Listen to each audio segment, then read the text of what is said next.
Hello everyone, this is Moses from Zaatar Gardens. This right here is my dwarf Pixie Grape.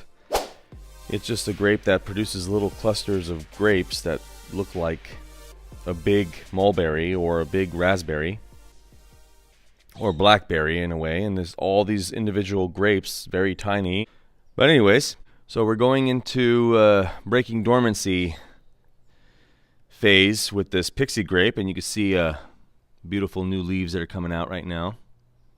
Let's just see if we can focus. But there's something interesting.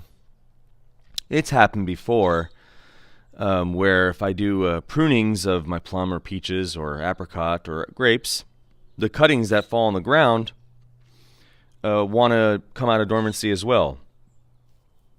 It's kind of sad if you think about it, because they're taken away from their mother plant.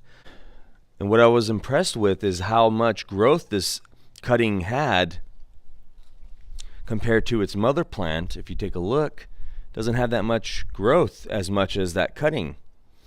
So I go, well, that's interesting. So I went to go pull it up, and it rooted right there in the center. I can't pull it up, as you can see. So this pruning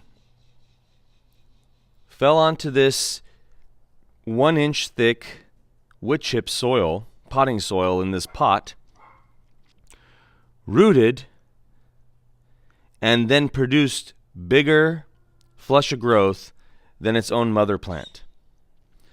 That's astonishing to me.